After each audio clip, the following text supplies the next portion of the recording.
So I understand the most crucial thing about this contemplation, this path, is the distinction between awareness, myself, and objects of awareness. The things that come and go. So then at some point, we also take up the contemplation of everything that appears as an object is actually none other than myself, in order for it to be complete. If that still makes sense. Mm-hmm. So my thought is there any possibility of staying focused on the division, the neti, I'm not this, I'm not that, longer than necessary? Or is it just go with that, as long as it takes to have a certainty that that's completed, that one is known as the awareness? Mm-hmm. Yes, so the contemplation that I am not anything that arises, mm-hmm. continues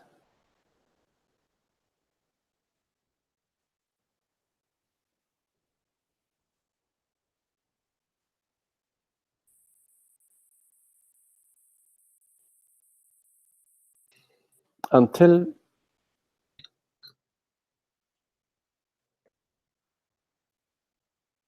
there is a sort of simultaneous recognition that accompanies the arising. So there is an arising and a simultaneous recognition that is an arising, Mm-hmm. and not what I am. So that the gap between the arising Mm-hmm. and the recognition that it is an arising is becoming smaller and smaller and smaller until there is, I wouldn't say completely not a gap, but almost completely not a gap. There is not a gap any longer between what arises and the recognition that I am not that. Mm-hmm. That I am the witness or the aware presence that perceives the arising. Mm-hmm. Beyond that,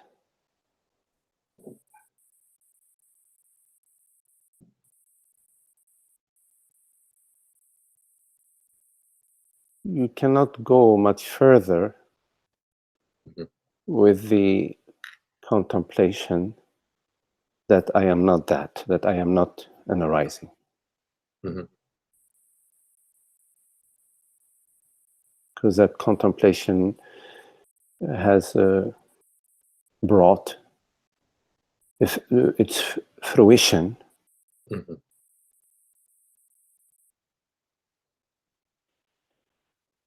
So beyond that, Mm-hmm.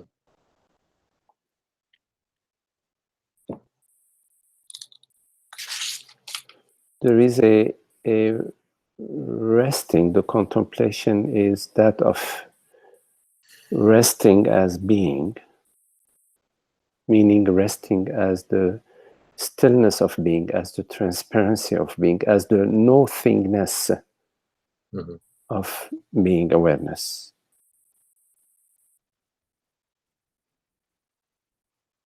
It is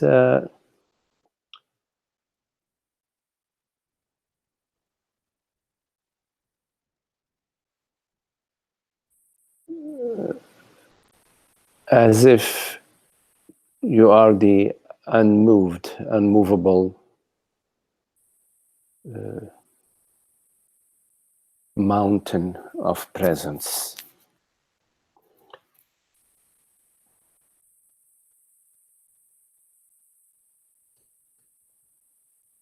The sense of personal self is not completely obliterated.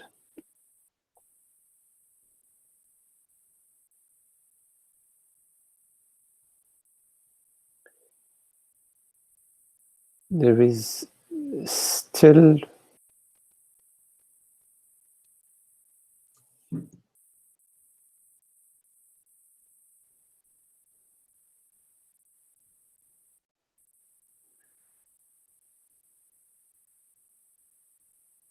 the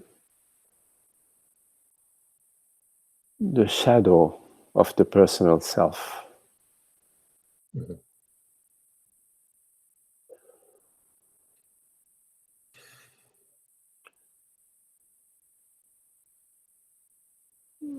And in your life events, in the waking dream in your life,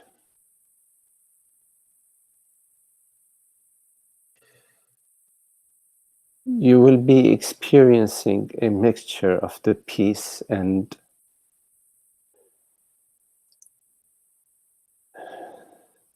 something not 100%, not fully,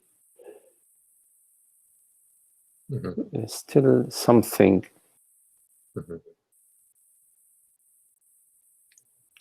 slightly off. We don't know what, maybe.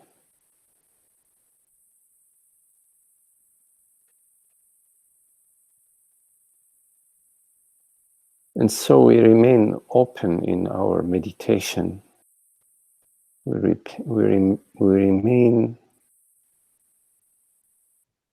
with our attention turned inwardly onto the stillness of being, the void, the emptiness, the full emptiness of being. And in our life, we are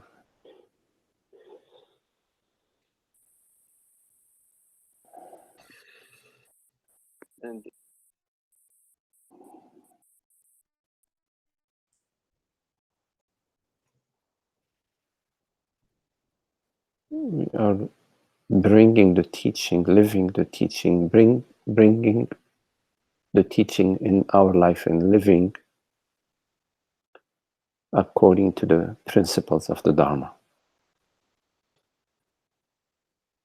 There will be challenges in our life that may pertain with some of our emotions, some of our fears, our worldly concerns, concerns about our body or body-mind, concerns about our future. There will be some sort of concerns, maybe concerns about our spiritual stability.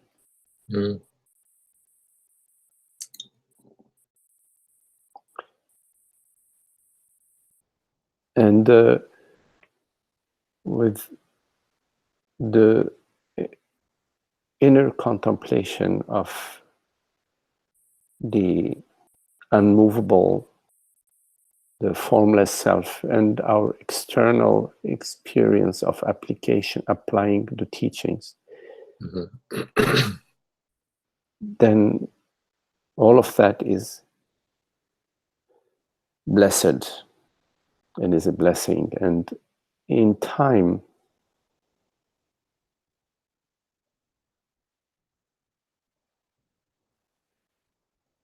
the final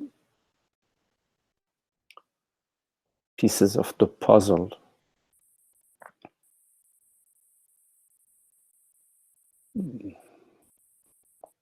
become available to you.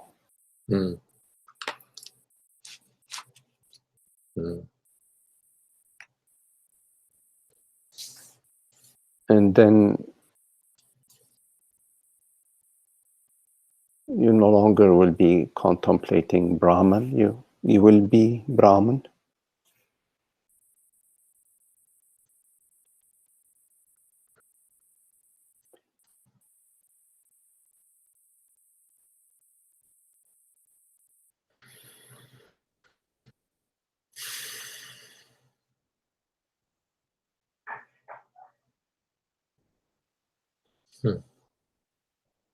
And you will no longer experience the arisings.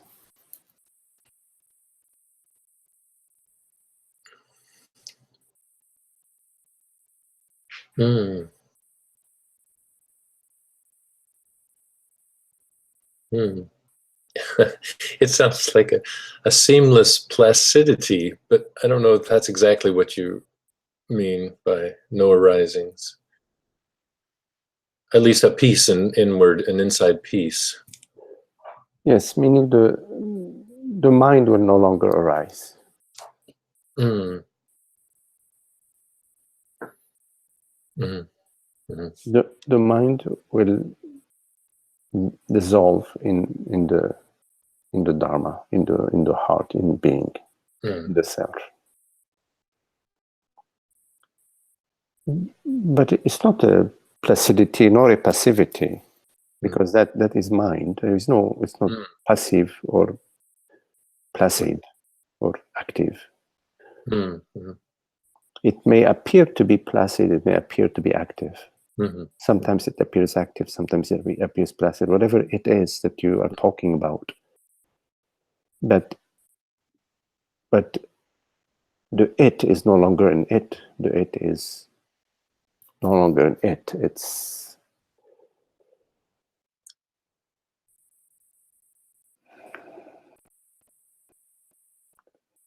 the borderless self.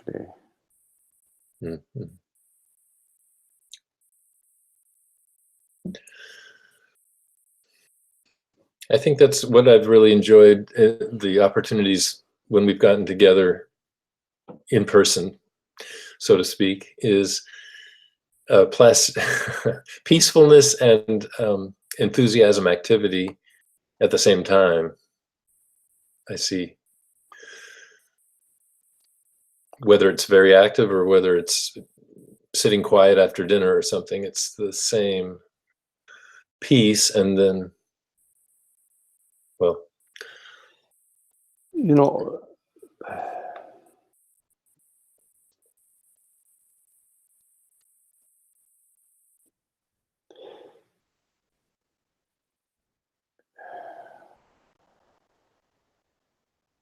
it's not what it seems. So the self is complete freedom and grace. It's grace and graceful. And the sage is represents all the virtues. The virtues of the self are embodied in the sage, and it's not a placid state. None of that. It is. It's. You cannot describe it or define it, or it appears as it appears to you, depending on what is needed for you.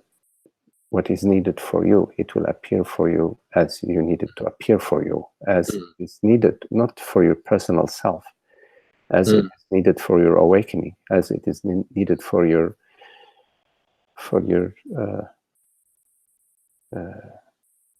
dharmic blooming. It appears to you in so many different ways. But still, we can see in another, if their mind is not spinning them, you know. Yes, absolutely. You can feel the spin or the peace. Yeah. And if there is a spin, there are different types of spin. There is the seeming spin of the weather. For example, there is the bird flying or the wind that is blowing and the leaves are moving. And then there is the spin of the personal self, the emotions, the psychological emotions, the envy, the desire, the wanting to impress, the wanting to gain, the wanting to. That's the psychological spin. So that spin is absent. But of course, there is the seeming movement of the world, body, mind that appears to you. Right. That appears to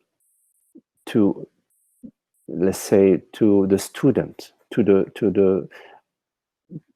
the people around the sage perceive somebody that is moving, doing, coming, going.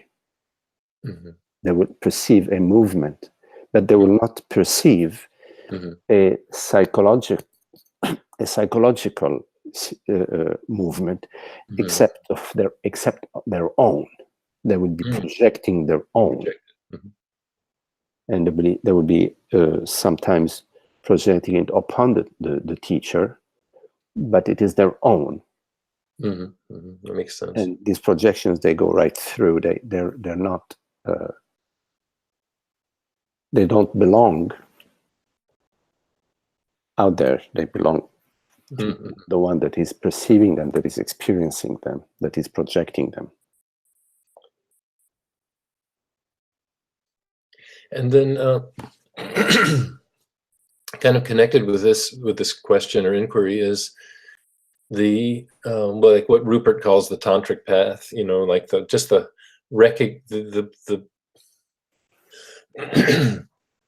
the contemplations leading to no question about all appearance being myself, put it that way. Is that I don't really have I had such a strong Advaita path of awareness and its objects, you know what I mean? And I don't really have exactly a path of Tantra. I don't know. I just wonder if you could say something about that. So can you remind me again what is the Tantric path that Rupert speaks about? Meaning like first there's the Vedanta thing of really contemplating myself as awareness and free from everything. Right. Then the path of, if you could call it, of heart, of recognition that there is no arising that is not actually myself, and therefore, yes, it's truly non-dual. Then,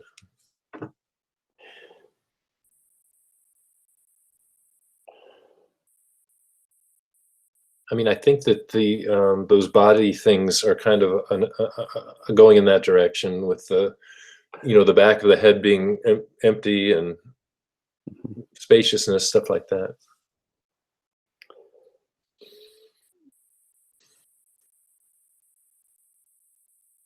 There is nothing that's separate.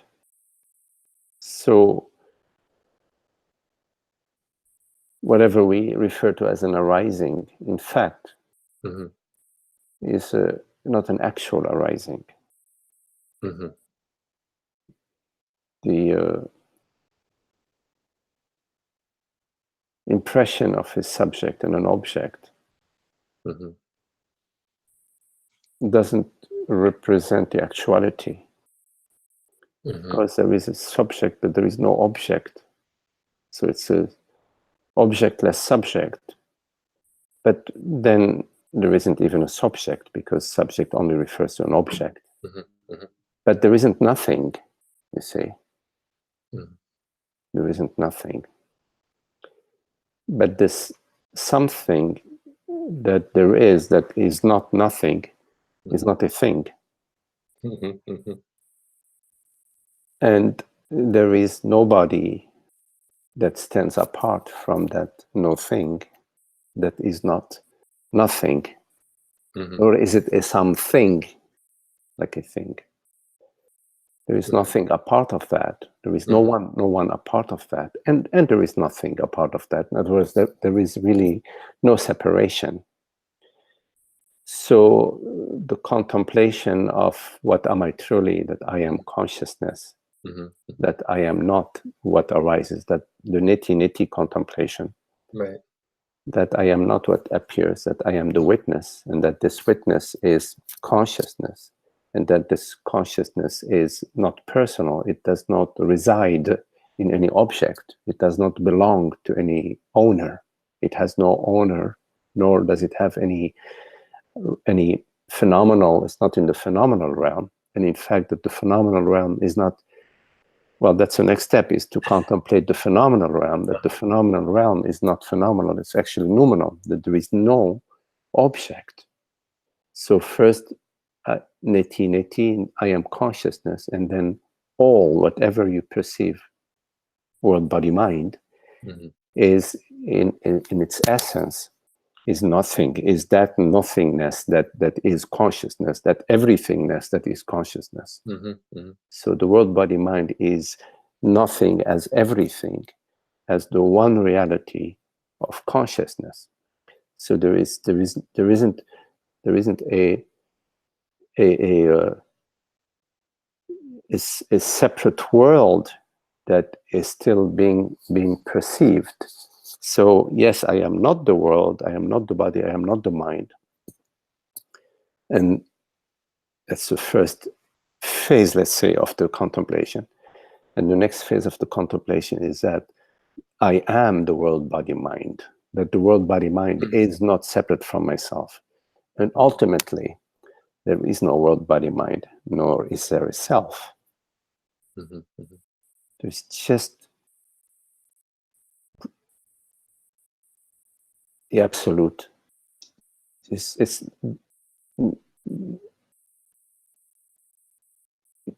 wordless. It's wordless. It's there is the end of the conversation that.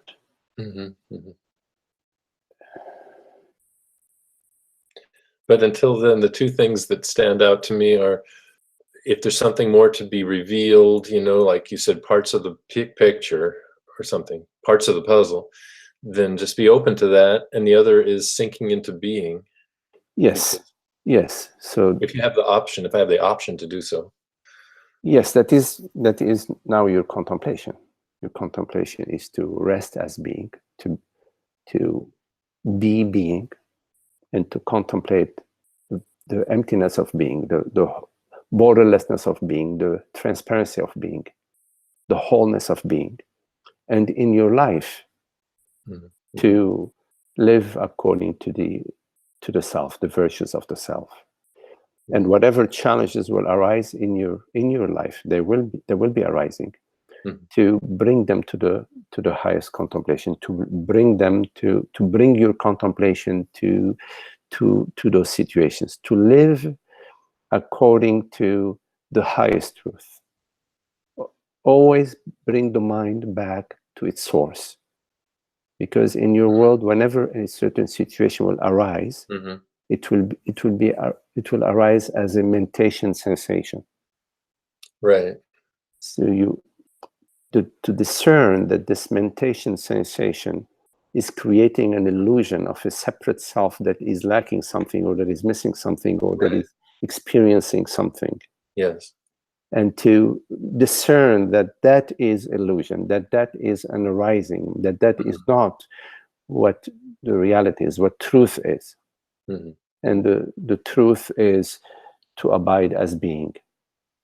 And in your life, if there are challenges where you find yourself in conflict with some people, whether it's in personal relationships or in work situations or other situations, to contemplate that you are personalizing the other as a separate self, while the other is your very self at a certain point in their journey. Everybody is yourself at a specific point in their journey towards a self, towards peace and happiness. And so you recognize yourself as being that other at a different point in your journey. And so the judgment and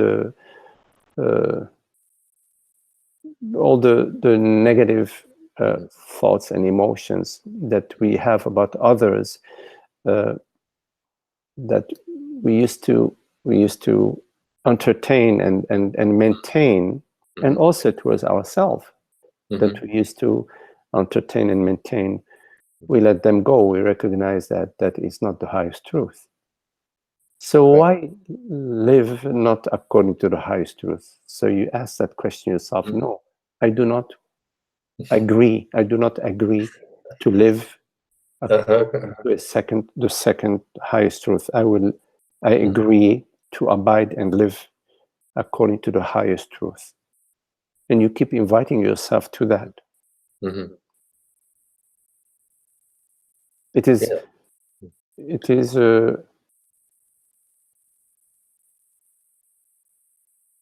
the path to the self in your world, in your life, and in your inner meditation.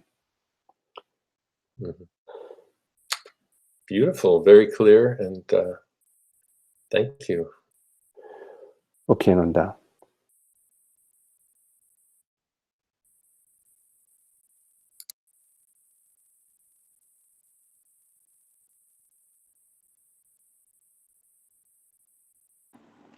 Magni? Hello, John. Hello. Hi, Magni. Namaste. Namaste, John. Thank you. Question. Oh, two questions, I guess. In a sense, it sounds like, and certainly I would like to hear you expand on these things, but it sounds like the idea that I hear people say, Maya stays, ignorance goes. And then the other question too, in a way of a question, is like this dissolving of the person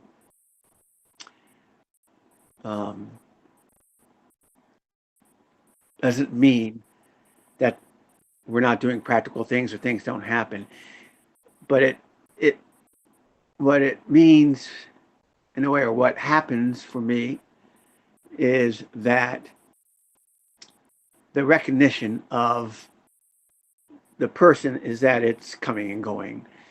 I can say that, I guess, and that it's, even though the real, if I can say there's a reality or there's a realness to it, it is myself with the capital S, and therefore it brings in everybody else and everything that is. In other words, some people say there's nothing but the face of God. So if you can, I think that's probably where the issue comes a lot of times for me, as what people call a person or something, is that contracting back into the person is always about a me getting somewhere, including happiness, okay, and looking for happiness in life as if they're all separate things, but realizing I am the face of God.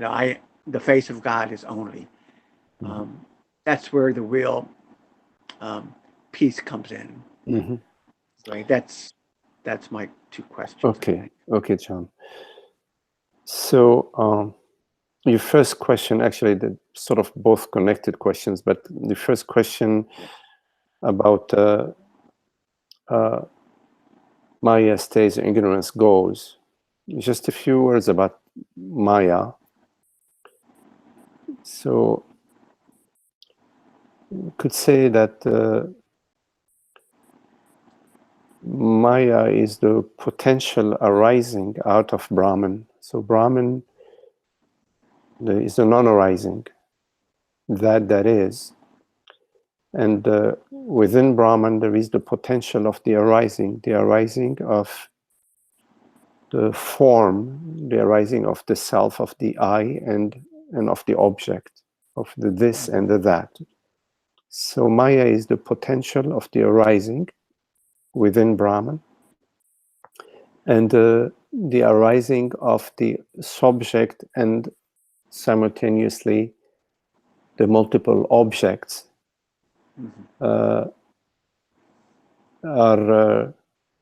is the arising of is Maya arising. Then there is the identification that I am the subject.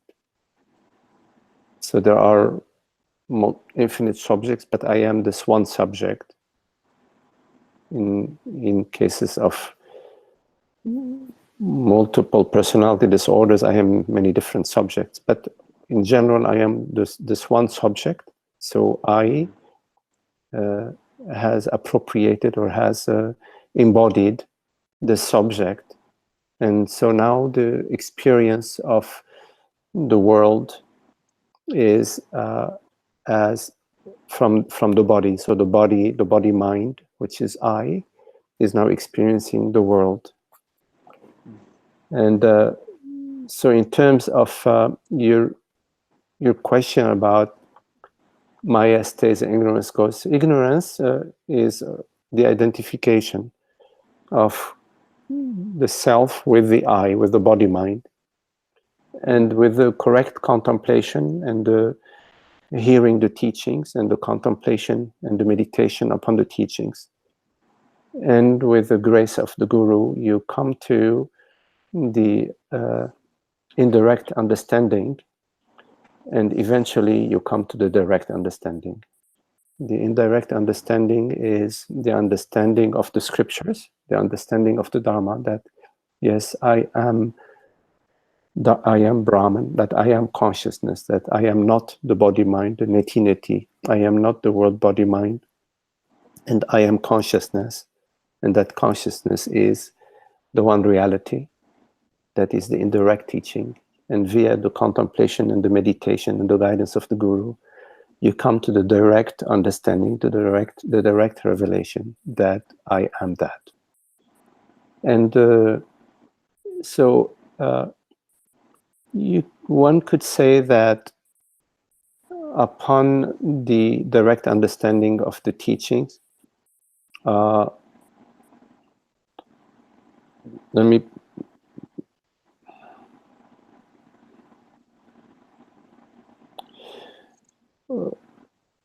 that upon the direct understanding of the teaching, ignorance is slain, the personal self no longer is, but Maya continues, meaning the world, body, mind experience continues.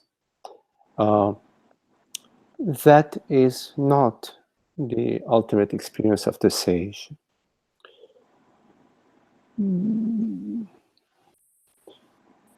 It may appear that Maya is continuing, but the sage's mind is completely annihilated. There is no more mind, no more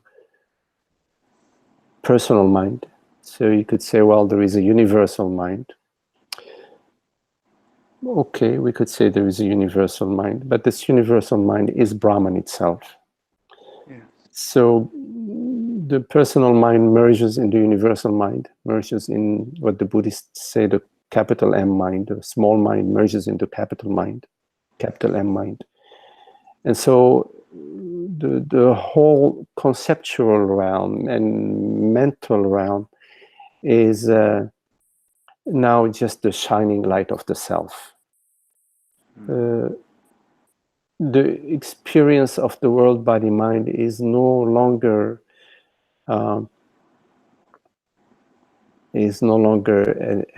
experience of a world, body, mind. It is just the bliss of the self. So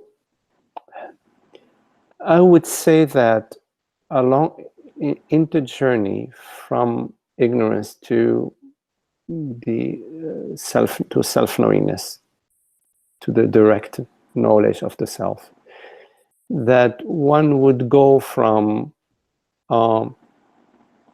there is the personal self and ignorance, and then seeing the personal self to be a ghost, and then the personal self sort of ending, and all there is now is Maya, but that beyond that there is the end of Maya. So the personal self ending and Maya remaining, there is still a trace of the personhood. There is still a trace of ignorance as long as there is Maya. So in terms of in your life, you're coming to the clarity that the I is consciousness, that I am consciousness, and there is still the person sort of, living maybe a better life or a purer life or a more knowing itself.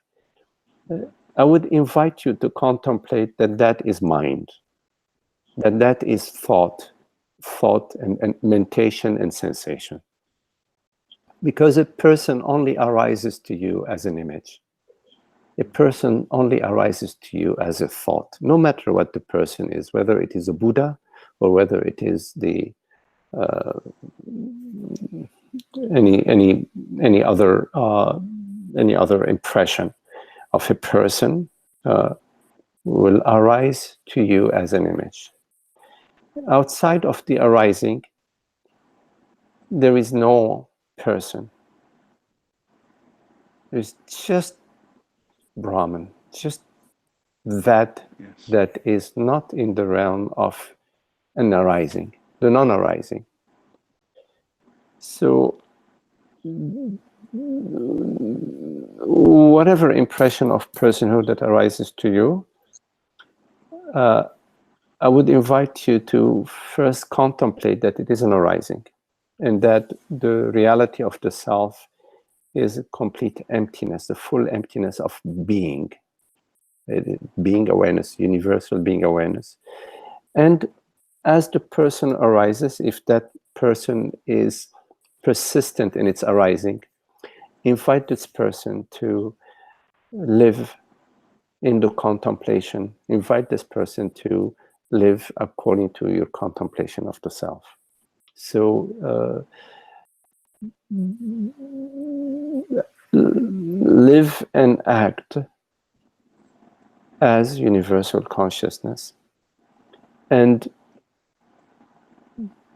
the person that is devoted to the whole in time will cease to be a person, will become the wholeness.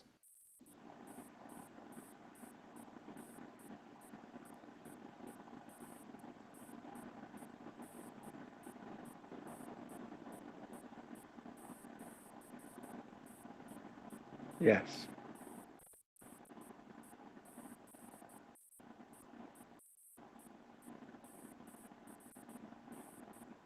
And this division and the things, they are mind. Yes, mind does not exist in the sense that when these images or things are known to be that. Right. So if thought arises, which is the name and the form arises. Yes. But the name and the form arise in relation to a subject. Yes. In relation to a subject. And so there is a mutual arising, a co-arising of the person with the name and the form. It's a very subtle, unseen arising of the subject. Mm-hmm. Mm-hmm. Mm-hmm.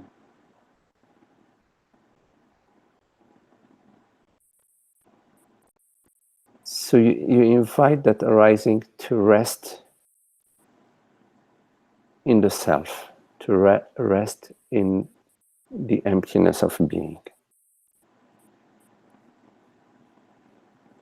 Yes. Yeah. So that always, go ahead. So that the only arising is the self. The only arising is the self. Only the self is. Exactly. Yes. And that's, I think, and I wanted clarification on that, because that's the contemplation. Is when you say resting in the self, it's also, maybe it can also be, I guess, or you talk about it as well, as this direct experience. So it's when it's the dissolving of the other, it's the seeing clearly in a sense that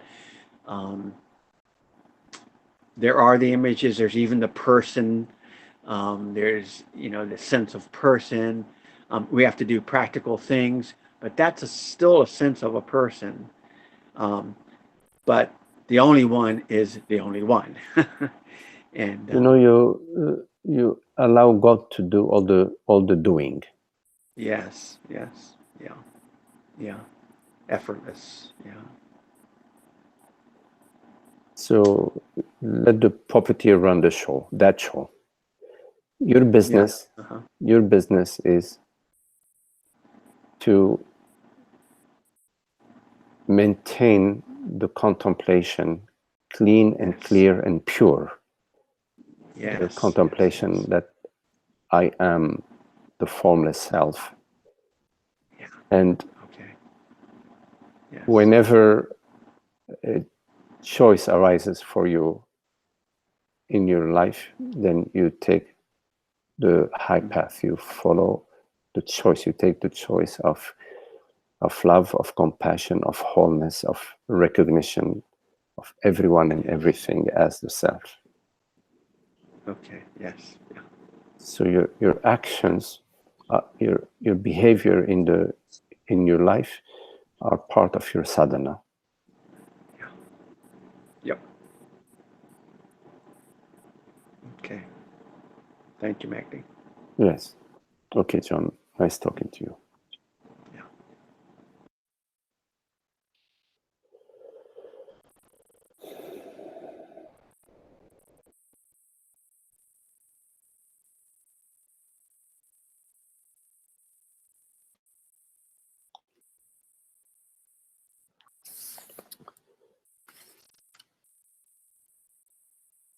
So, Gabby, your question that you sent me, Magdi, if someone comes to experience non-duality, it can be very difficult to negotiate that change alone. It is one of the most important reasons to have a teacher or a person who has already lived the experience to help you pass that experience correctly and to help others. Some people go so deep into meditation and may reach this point of non-duality, but they don't know how to move to this level. Then they stop, don't know how to call it. I read of a case of a boy who is super smart and did not know how to assimilate this non-dual experience and ended up totally lost. So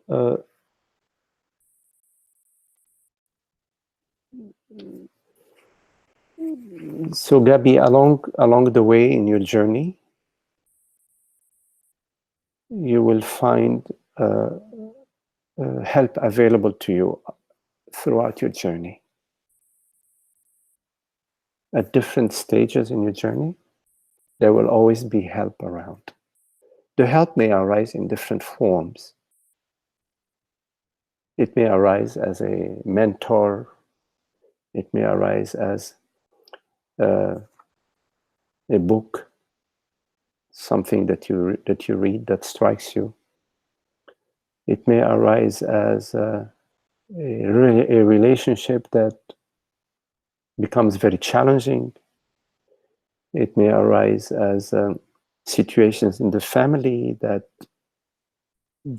are unexpected and maybe not according to your expectations. It may arise as a teacher or friends who are also along the path, who are sharing with you and with whom you can share your contemplation. And of course, it also may arise as your a teacher that you recognize and that you are simpatico with, and it may arise as many other teachers, many teachers. In terms of is it helpful to have a guide, a teacher, a guide, a friend? Absolutely, absolutely. it is a great fortune, I would say the greatest fortune, to have a friend, to have a guru, a teacher, who has experienced the full revelation of the self. And in depending on the case that you are, where you are at in your journey, you may come upon teachers who are who have an understanding of the teaching that is relevant to you at this point in your journey, but later on in your journey, their understanding is no longer relevant to you, and you no longer find yourself with them. In other words, you may have various teachers that you will meet along your path in your journey. There is a term for, in Sanskrit term, I don't remember it very well, but teachers that help you along the way, and it's a blessing. It's always a blessing.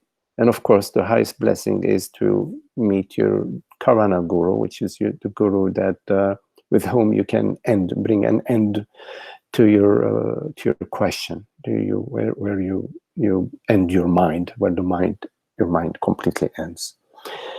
Now,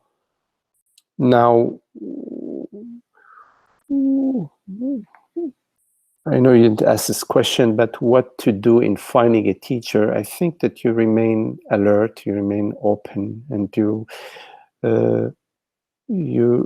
discriminate. The discrimination with the teacher is to find within yourself how does the teaching and the teacher, the presence of the teacher, the company of the teacher, the teaching of the teacher, how does it resonate for you? What is the significance to you? Does it make you happy? Does it bring clarity for you? Does it bring peace to you?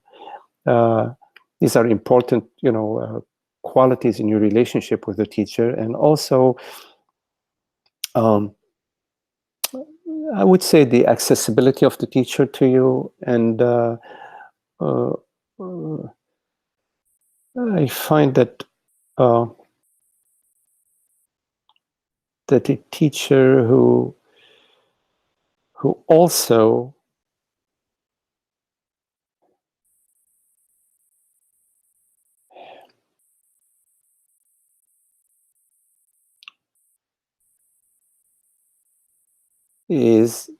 embraces the entire Sangha, embraces the entire Sangha equally.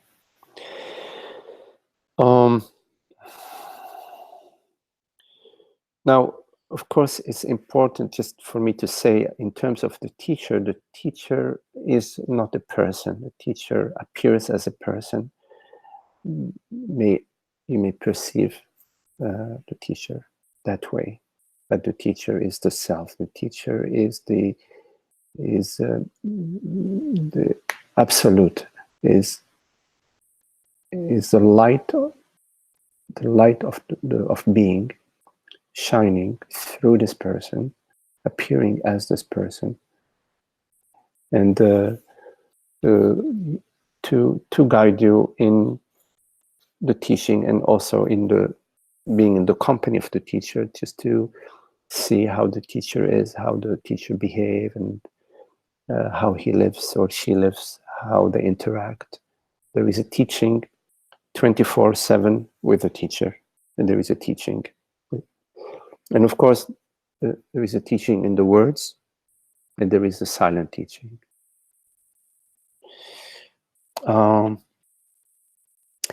And it's really important to understand that in your journey, you will have various insights, various glimpses into the glory of the self, and there will be many glimpses, and it's important to understand that the contemplation of the self is about happiness, is about complete happiness, peace and happiness. It's not about any experience. It is not a personal journey. It is not about you. It is not about your personal happiness or your personal enlightenment. It is a journey that you are undergoing on behalf of everyone. In a way, one could say that you've been chosen to hear the Dharma. It's time for you to hear the Dharma. And it's time for you to contemplate the Dharma and to live the Dharma on behalf of everyone that is less available than you to do the contemplation the way you are. Now, a teacher will be also very helpful to get you beyond the places where sometimes we get stuck. There are a lot of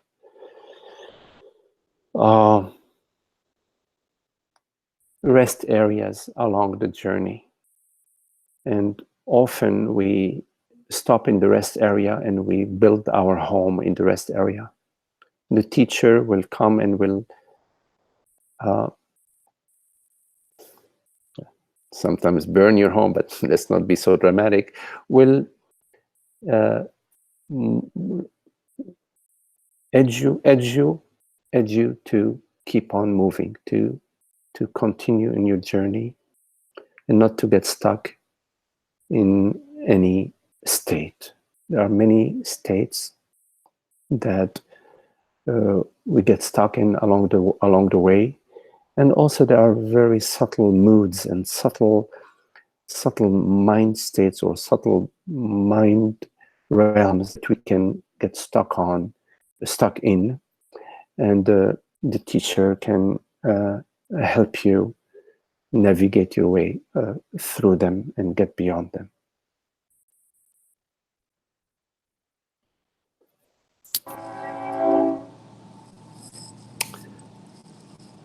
Okay, Gabi, I think for now that's all what I would say about it, yeah? Really nice response, so beautiful. Can you hear me? Yes, I hear you, and I hear a train in the background. I know, I have trains everywhere here, yeah. Very lovely. So really nice, Magdi. Yes. Yeah, very lovely to talk to you. When I was a young boy, I lived next to a train station, not a railroad, and at night I would hear the train also when I was in bed, and I really loved that. Really? I loved yeah, it. A lot of people complain here, but I love the train. Yeah. It's okay with me. Yeah. Okay. Okay, Magdi. Okay. Thank you, Magdi. Okay. Bye. You're welcome. Bye. Okay.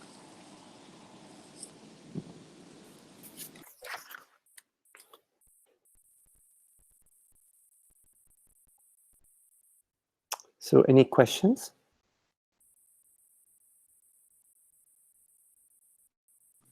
Magdi? Yes, hello, Zoe. Hi. So I'm sitting here listening to you talk about live the Dharma on behalf of everyone, and I need some guidance, I guess. I'm feeling a bit stuck, like I can't react to the way that I used to, and I'm feeling almost as if it's well, maybe I'll give an example. Like I was sitting listening to a coworker share some stuff, and as Ananda said, could just see the spinning, and I all I could do was be quiet and listen. I couldn't, I didn't believe it. I couldn't believe it, but there's something that says there needs to be more compassion, and you spoke about that, being compassionate to the whole. And so I don't know, can you speak about that more? Absolutely, because we all know that critical mind, that aspect of the mind that judges, that that personifies the other, vilifies the other. Oh, how could they be like this or say this, or how lowly it is of them to be this way, how ignorant it is for them to be this way. We all know that mind, that separative mind, which is very subtle. There is me. I'm not like that. I'm better. I'm beyond that. But that's sort of unseen. The main thing is like how stupid they are. Don't they know better?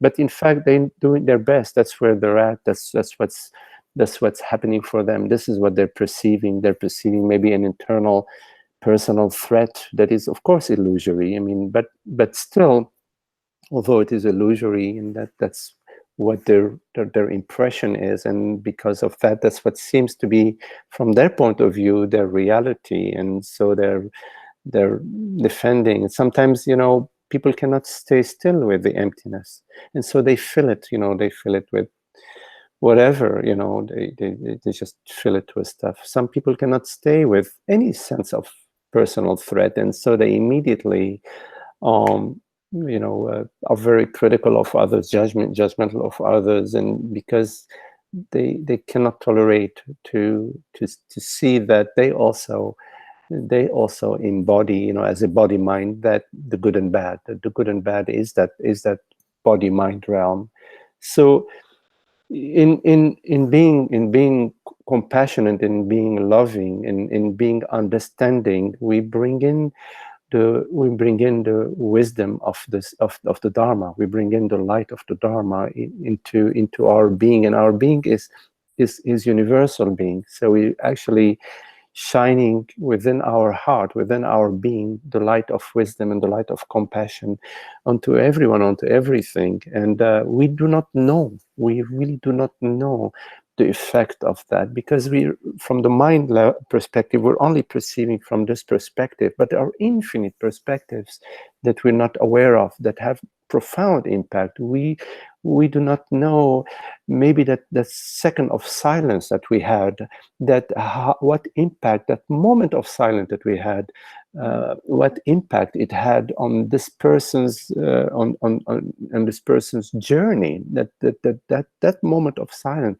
could completely alter their life at some point or another, and bring them towards a higher understanding of the mind and the karmic realm that is possessing them. So it's challenging to be experiencing simultaneously the judgment, and of course we have the understanding of living the Dharma, because it's like they're opposing forces. And the Dharma is the openness, is the lotus, the lotus, and the mind is like pointing, I'm good, you're bad, or whatever. But grace is all powerful. It's almighty, and we trust the teaching. We trust the Dharma. We trust the blessing of the teacher, the silent blessing of the self. We trust that, and we invite that to be lived through us in our life. And we are grateful for every opportunity that is available to us, that is made available to us, to rise, not just for our personal self. Of course, it has an effect in freeing us, but to rise beyond the ignorance, to rise beyond this tendency to judge, to rise beyond this tendency to find something wrong with the other, something wrong out there, to rise beyond our inner anxiety and our inner ability to stay with the not knowing. Just, we need to know, we want to know, to rise beyond that angst of needing to fill the vastness and emptiness of the self with the mind stuff.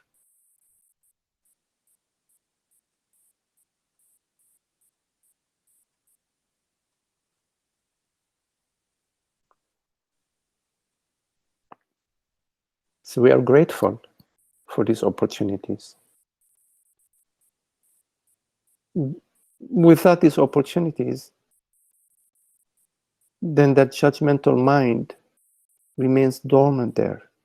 But here's an opportunity to purify that dormant judgmental mind. It arises, so we don't follow it. We recognize it. And we recognize the other as our very self.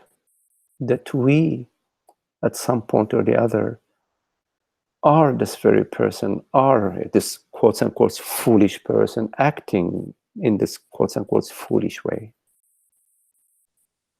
Of course. Mm.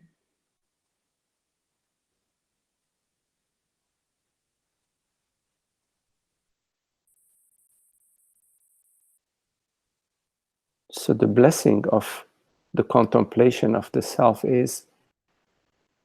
goes into the life and in ways that we may not understand are helpful for everyone, in not just in their life, but in helping them to come a little step closer to the truth, to their own self-knowingness.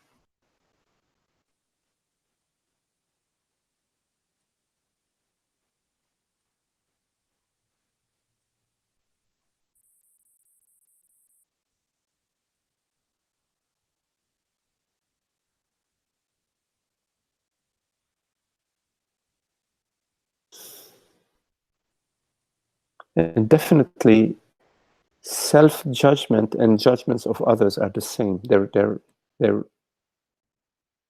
two sides of the same coin. Self-judgment. All what I said applies also to self-judgment. Mm. Self-judgment has also this self-measurement. How am I doing? There's also that there's a pride.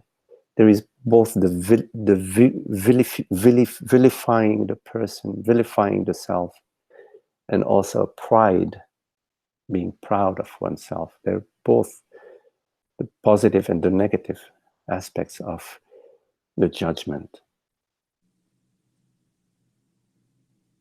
Yeah, that really hits it on the head for me, Magdi.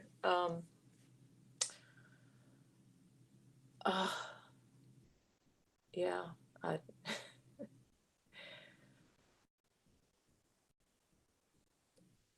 yeah, I mean, it really brought that up for me to look at it, but then,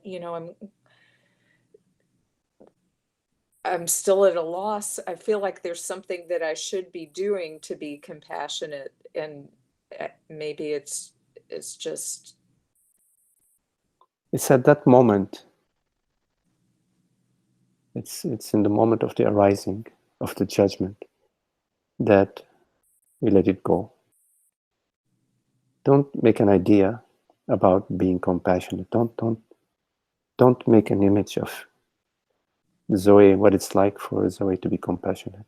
Just in that moment, in the present, in that moment of not knowing, that there is the mind that arises and says, this is what's happening. And we recognize that that's just sound bites. Mm. That is not really what's happening. There is nothing happening. The self is not happening. Mm. And so we invite these sound bites to just rest into the non-happening.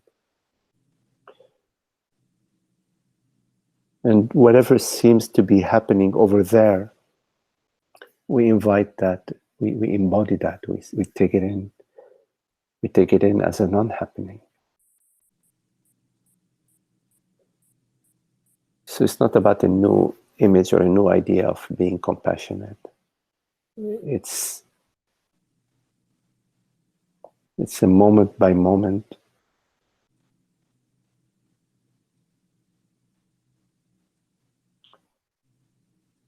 Not knowing and being fresh with what is arising. So there is a judgment that may arise. And maybe moment of non-recognition, and then there may be a moment of recognition. Judgment. And then there may be a judgment of the judgment. Oh, I shouldn't be judging. So there may be the judgment of the judgment that arises. And there may be a moment of not recognition of the judgment that is arising. And then there may be a moment of recognizing that and saying, whoa, interesting. No, I am not going to continue down that path of thoughts and sensations and feelings and more thoughts. So I just say no to the whole thing. Say, I rest as I am.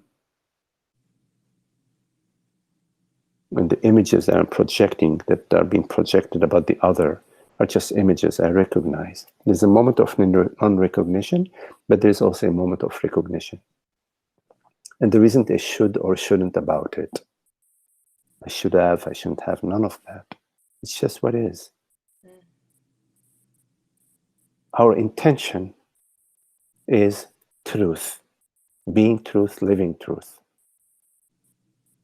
Now what unfolds, unfolds, but we don't deviate from our intention. It's not about any personal experience. We do not know what it is about. Remain not knowing. Don't fill in the not knowing with some ideas. The self is already whole and complete within itself. It does not need to be described or formulated in any formula. It is beyond any formulation.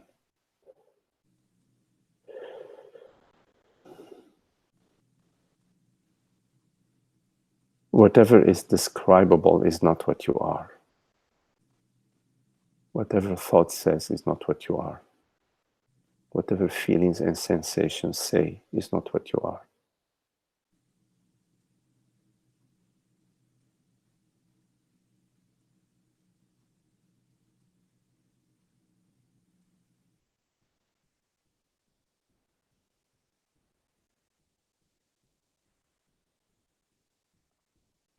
Thank you, Magdi. Okay, Zoe.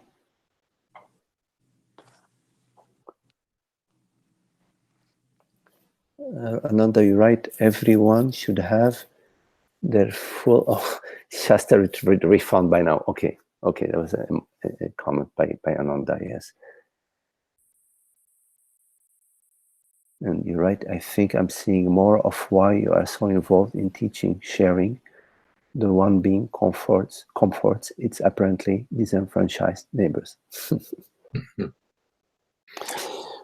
Anyway, very nice. Thank you for doing it. Okay, Ananda.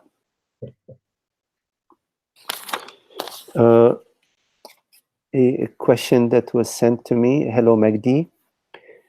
My spiritual path took me out of normal life for many years, but then I faced a great challenge to reincorporate into normal living again. I have friends who have experienced the same challenge.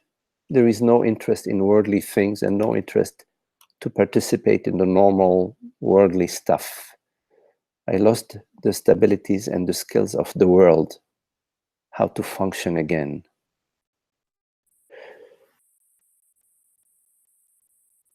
So your spiritual path may sometimes take you away from the world, family, work, whatever, and may take you into some solitary contemplations, may take you into some Zen center or some other center or community or whatever, you know, it may take you wherever it may take you. But that would be just a part of your journey. It's not your entire journey. The contemplation of the self is not a journey of refuge in a Tibetan center or whatever. Although there are some sages who have been born in that tradition and have spent their life and still are living in that tradition and teaching out of that tradition, they are not limited to that tradition. It just so happens that their karmic realm is defining them to be in that tradition. They're sort of born to live that in that tradition. But in your question, where you sort of left the life and the worldly life and went into away from it, and now you're having a challenge to reincorporate into normal living, this is good. The challenges that you will experience in reincorporating into the world, into the world, is part of your journey to sort of shed some of the old patterns, that old identities, and also to free, to experience and open up some of those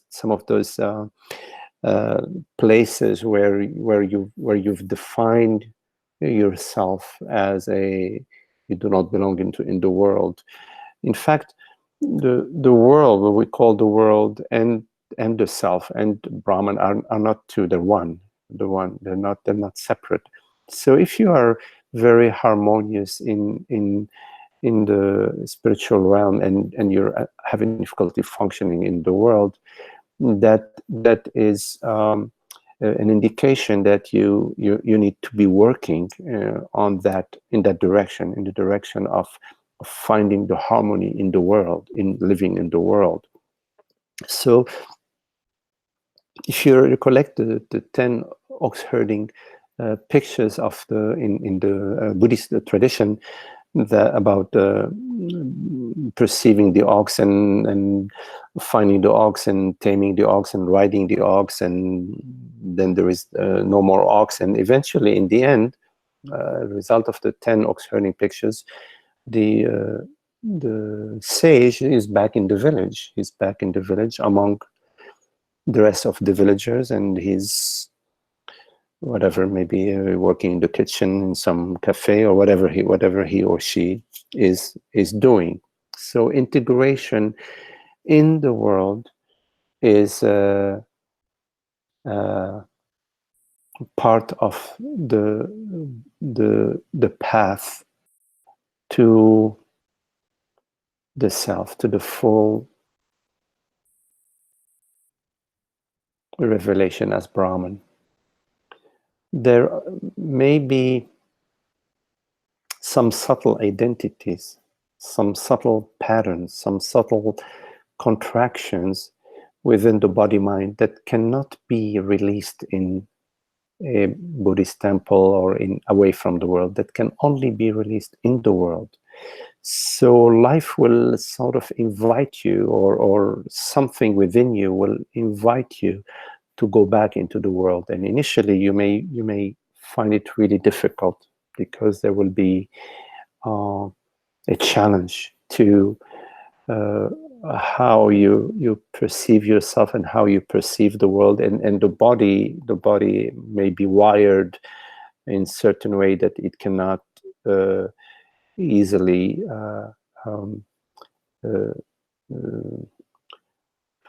harmonize itself with the worldly situation.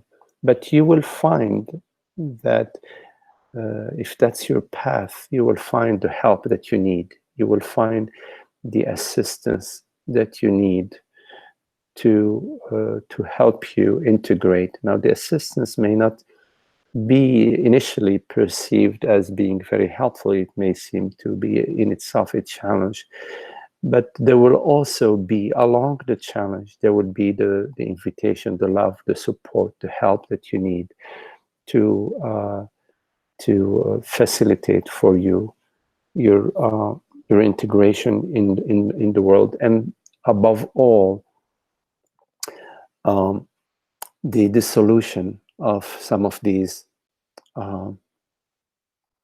vasanas and tendencies and beliefs and resistances that still maintain you as a person.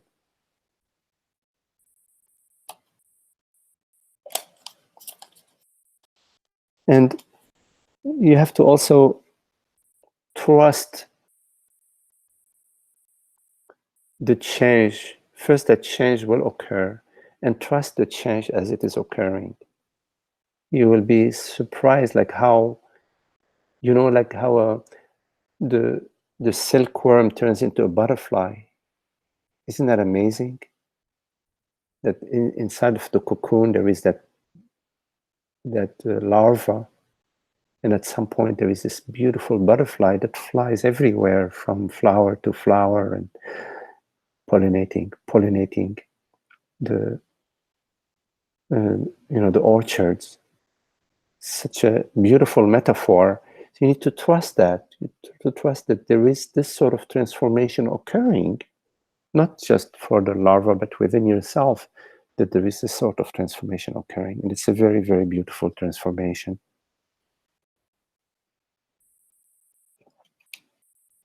Thank you for your question.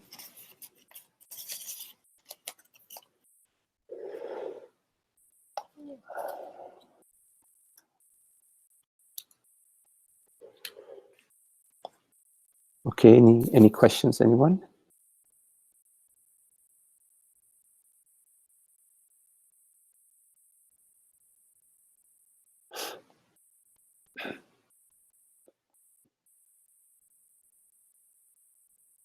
Well, also pertaining to the last question about integrating into the world, what's also beautiful is that you will also be bringing into the world your inner experience, all the growth and the flowering that has occurred for you when you're away from the world. There was a journey right there, an internal journey that also is very helpful to bring that into the world. It benefits everyone.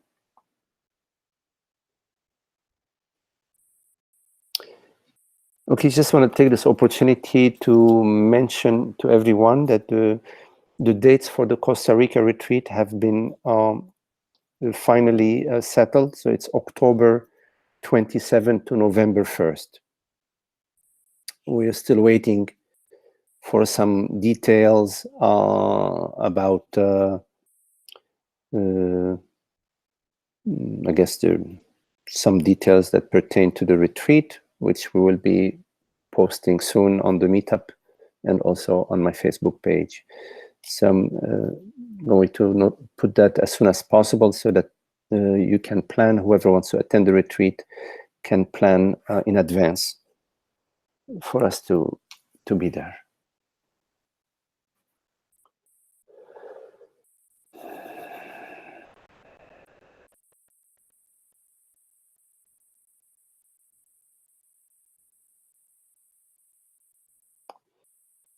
Okay, well, it's very lovely to be with you all. Thank you very much for your presence and your love for truth.